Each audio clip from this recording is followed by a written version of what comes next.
What if the greatest African general you never heard of wasn't Shaka Zulu? What if there was a mind before the legend? A teacher, a strategist, a king, whose story was almost erased from history. Tonight, we remember Dingiswayo.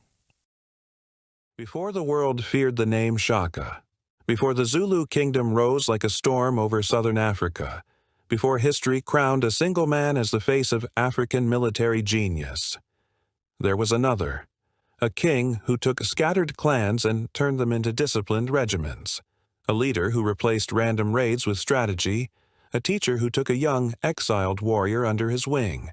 That warrior's name was Shaka. The teacher's name was Dingiswayo.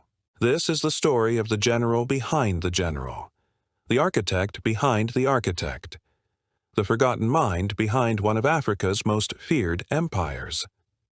Long before the rise of the Zulu Kingdom, the lands of what is now KwaZulu-Natal were home to dozens of small Nguni-speaking chiefdoms. They shared language, culture, cattle, and bloodlines, but they did not share unity. Most battles were small, personal skirmishes based on cattle disputes, revenge, or territory. Men fought with throwing spears, long shields, and loose formations. Bravery mattered more than discipline. Impulse mattered more than strategy. These were warriors, but they were not yet an army. That would change. And the first man to push that change was Dingiswayo. Who was Dingiswayo? He was born into the Mthethwa Confederation, one of the larger political groups in the region. His birth name was said to be Godongwana. The name Dingiswayo means the troubled one, or the one in distress. Why? Because before he became a king, he was a fugitive. A power struggle within his family forced him to flee. He escaped death, went into exile, and spent years away from his people.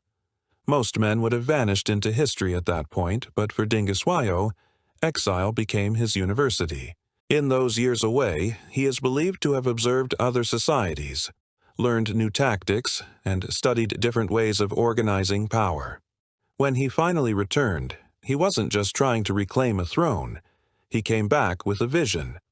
When Dingiswayo returned to the Mthethwa, he did not rule like the chiefs before him. He didn't just collect cattle, settle disputes, or lead occasional raids. He began to rebuild the entire structure of power. He understood something the others did not. If we keep fighting as scattered clans, we will stay weak as scattered clans. So Dingiswayo started to unite neighboring chiefdoms, reduce internal blood feuds, and pull smaller groups into a larger confederation under his leadership. He was not just a warrior. He was a nation-maker. One of Dingiswayo's greatest contributions was how he organized warriors. Instead of each clan just showing up with its own men in its own style, he began creating age-based regiments under central command. They trained together, were disciplined together, and were loyal to the confederation, not just their individual clan. This was a mental revolution. No longer was it, "I fight for my father only." Now it was, "I fight as part of a regiment, for something bigger." He introduced drills, formations, and coordinated attacks. War became less about chaos and more about choreography. It was Dingiswayo who first turned a cluster of clans into something that resembled an army. While Dingiswayo was shaping the Mthethwa, there was another exile wandering these lands. A young man named Shaka, son of Senzangakona, born into the Zulu clan but rejected and humiliated in his youth. Shaka grew up hardened, angry, but deeply observant. He served as a warrior under Dingiswayo's command. Think about that. Before Shaka ever ruled, before he ever commanded, before he ever reshaped warfare, he was learning from Dingiswayo. Under Dingiswayo, Shaka saw how regiments were organized, watched how alliances were forged, learned the power of discipline over raw emotion, and saw what it meant to turn scattered chiefs into a structure. Dingiswayo recognized Shaka's potential. Some accounts say he favored him, used him as an officer, and helped him reclaim his standing among the Zulu. Dingiswayo was not just a king to Shaka. He was a mentor. There's a myth that Shaka invented everything from scratch, but the deeper story is more layered and more powerful. Dingiswayo introduced organized regiments, a command hierarchy, and centralized control. Shaka later refined the short stabbing spear, the Ikawa, tightened battle formations, perfected the famous bullhorn formation, and turned the Zulu Kingdom into a war machine. Shaka was a genius. But every genius has a starting point. For Shaka, that starting point was Dingiswayo's system. You can't understand Shaka's rise without understanding Dingiswayo's foundation. Dingiswayo was known not just for military reform, but for his temperament. Many accounts describe him as more diplomatic, more patient, more willing to negotiate and absorb clans peacefully. Where other chiefs saw only enemies, he saw potential allies, future regiments, building blocks of a larger nation. He used respect, persuasion, and, when needed, force to shape a confederation that many historians see as the launch pad for the Zulu Kingdom. He was a bridge between the old way and the new age of centralized African power. No great leader's story is complete without a turning point in tragedy. During a campaign against a rival chief, Zwaide of the Ndwandwe, Dingiswayo was captured. Zwaide, seeing him as a direct threat to his own power, had Dingiswayo executed. Just like that, the man who had united the Mthethwa, modernized warfare, and trained Shaka was gone.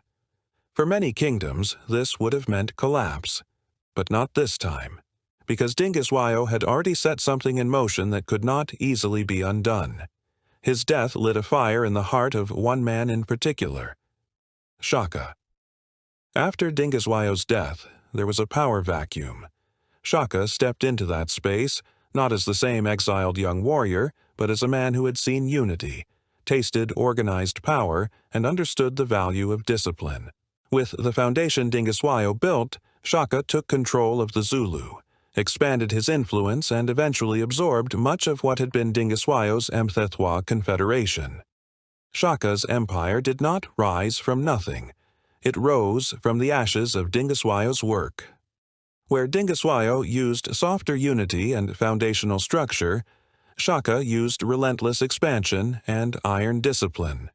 Two different men. One continuous legacy. So why does everybody know Shaka, but almost nobody knows Dingiswayo? There are a few reasons. Shaka's reign was more dramatic and bloody, and those stories spread faster. Colonial writers fixated on powerful warlord figures, and Shaka became the focus. Dingiswayo's style was less extreme, more transitional, and therefore easier to overlook. Also, African oral histories were disrupted by colonization, war, and displacement. But make no mistake, without Dingiswayo, there is no Shaka as we know him.